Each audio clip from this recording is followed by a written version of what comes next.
Salam alaikum, je suis en Turquie et la première chose que j'ai voulu faire ici c'est aller à Istanbul et visiter le palais de Topkapi. C'est la première chose et la seule chose que je connaissais de la Turquie, c'est juste ce palais là parce que j'ai regardé à l'époque, ça fait presque 10 ans, où j'ai regardé le Harim Sultan, la série télévisée turque Harim Sultan, qui est Muhtasim Yüzyıl en turc. Et donc ça parle du sultan Soleiman le Magnifique à l'intérieur de ce palais, comment il vivait. Bon, c'est imagé, hein, c'est pas exactement comment ça s'est passé, mais j'ai été fascinée par les costumes, par les histoires, les intrigues, la beauté des mosquées, du Bosphore, etc. Donc voilà, c'est pour ça. Je suis venue ici, c'est Ramadan, je voulais passer aussi une partie du Ramadan ici. Donc voilà, je suis en plein dedans et vraiment très très ravie. Istanbul, c'est vraiment magnifique. Alors il y a des jours où il fait beau, des jours où il fait moins beau. Ça varie entre soleil et pluie. Il y a des jours de soleil, des jours de pluie.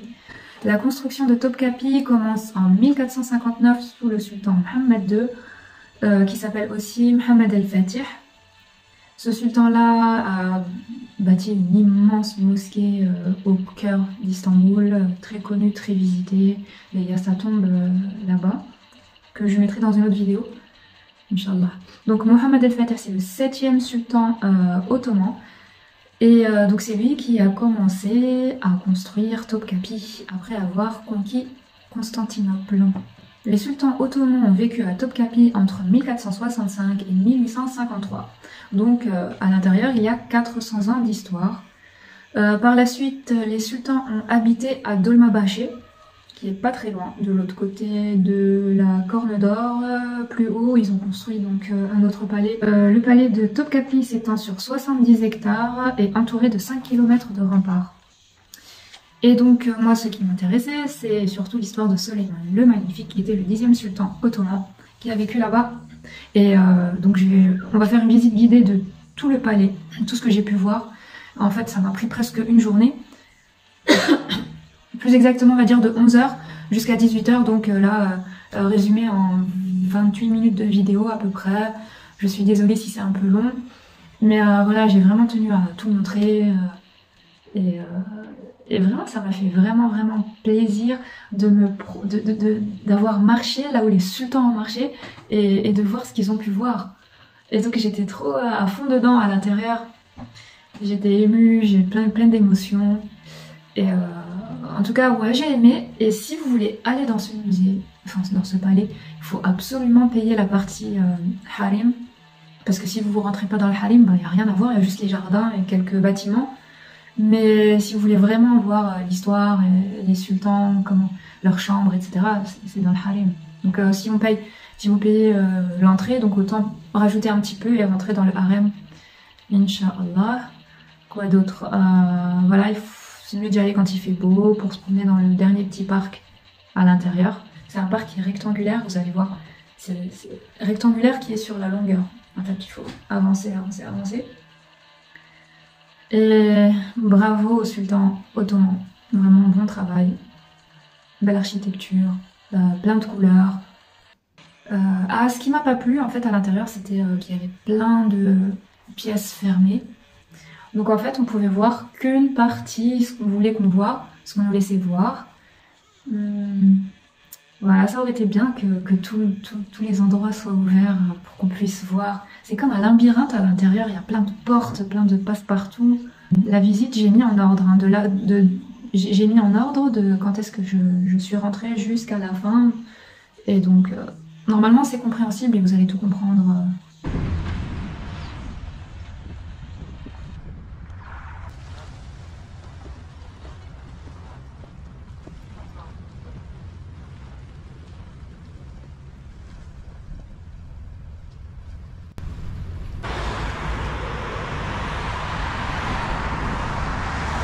On est vendredi, il est presque midi et je vais visiter Topkapi. Donc là je suis en route.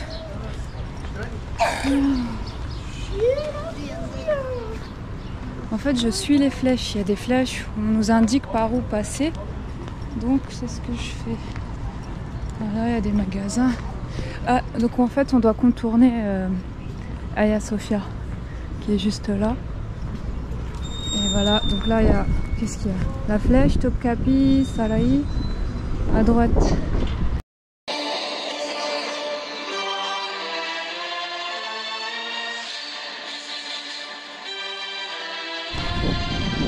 Ça y est, enfin en face de la porte de Topkapi. Et franchement, je suis trop émue. C'est un rêve pour moi d'être ici. Ça fait des années que j'attends. Et voilà.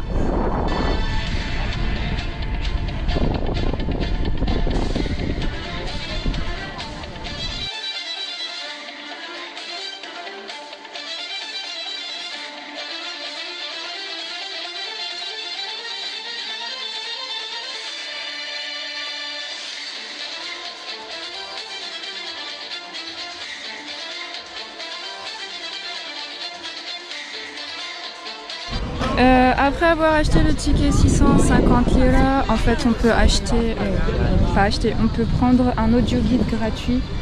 Donc on nous donne, on passe, on leur dépose une pièce d'identité. Ils ont dit passeport, pièce d'identité, ce que vous voulez. Et vous avez donc ce téléphone en échange et cette carte.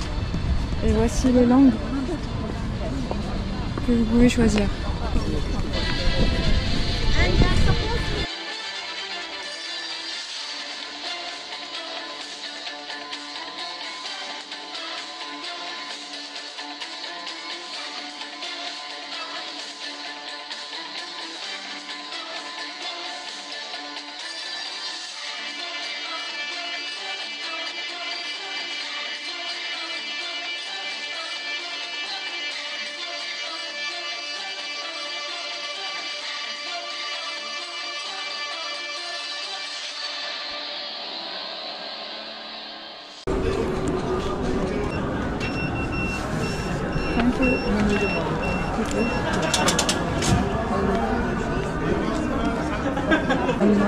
Trop joli, trop joli, trop joli.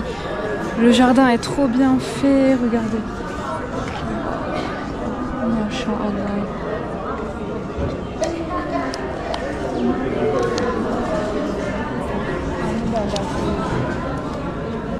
Comme je sais pas par où commencer, je vais commencer par la droite, les cuisines. Et après, on verra, je sais pas. Les cuisines sont par là, à droite de l'entrée.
je suis dans la deuxième cour, par là où on était rentré à l'entrée payante.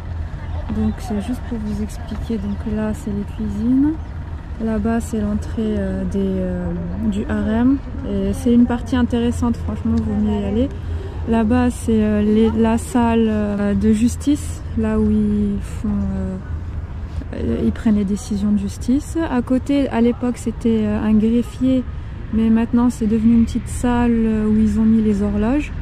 Et là ce bâtiment orange à l'intérieur, c'est là où il y a les armures.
crois que j'ai passé 1h30 dans le harem, rien que là-bas. C'est où là? Je sais pas.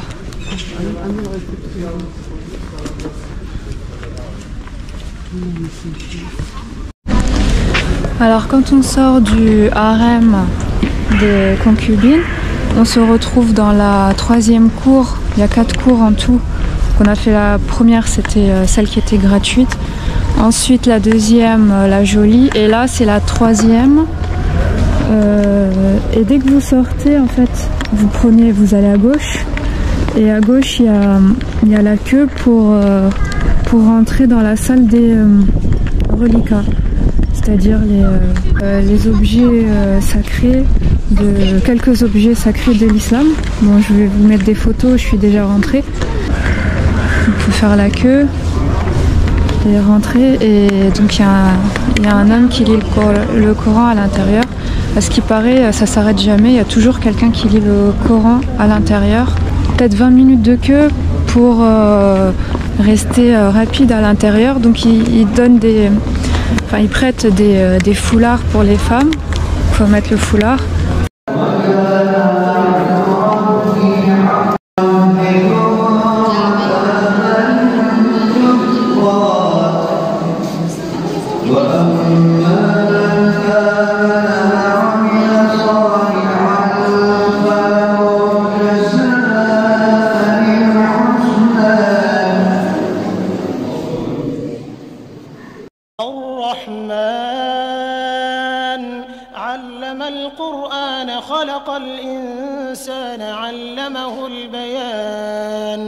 الشمس والقمر بحسبان والنجم والشجر يسجدان والسماء رفعها ووضع الميزان. La salle des costumes est fermée au public et quoi d'autre? Il y a une deuxième salle, je ne sais pas. Attendez, salle impériale, salle et Fatih pavillon, elles sont toutes les deux fermées, voilà, pour travaux. Donc c'est dommage. Et qu'est-ce qu'on trouve encore dans cette 3e cour? Oui, donc voilà, on va rentrer dans ces 2 bâtiments. Il y a juste 2 bâtiments au centre de la cour.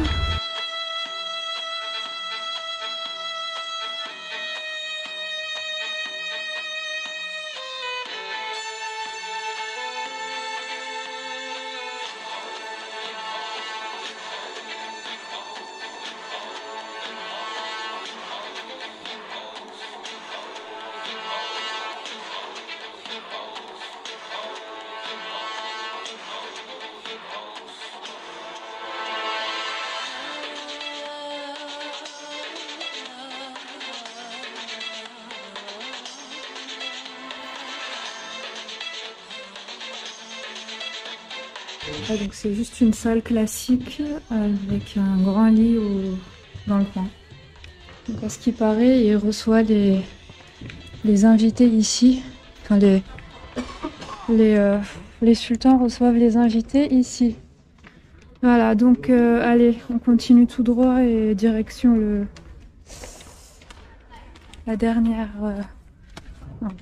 dernier jardin. Là c'est là c'est l'entrée, par là où on est entré, puis on a fait tout ça.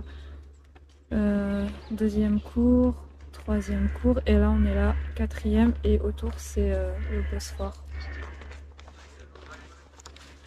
Là est aménagée une petite mosquée pour ceux qui veulent prier.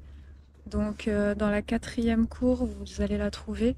Et après il y a des bâtiments, on ne sait même pas à quoi ils servent, qu'est-ce que c'est pas écrit. Par exemple celui-là, on ne sait pas ce que c'est. En tout cas moi je ne sais pas.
de 18h bientôt. C'est la fermeture et donc je me serai promenée de midi à 18h. J'aurais pris tout mon temps à l'intérieur et encore, il y avait plein de choses qui étaient fermées donc je sais pas, normalement ça prend une journée peut-être. Donc voilà, je suis contente d'avoir fait ça à Istanbul, donc validé et on verra pour la prochaine fois ce qu'on fera. Là, c'est jolie église. Je suis rentrée vite fait, hein. J'ai pas filmé, je suis désolée.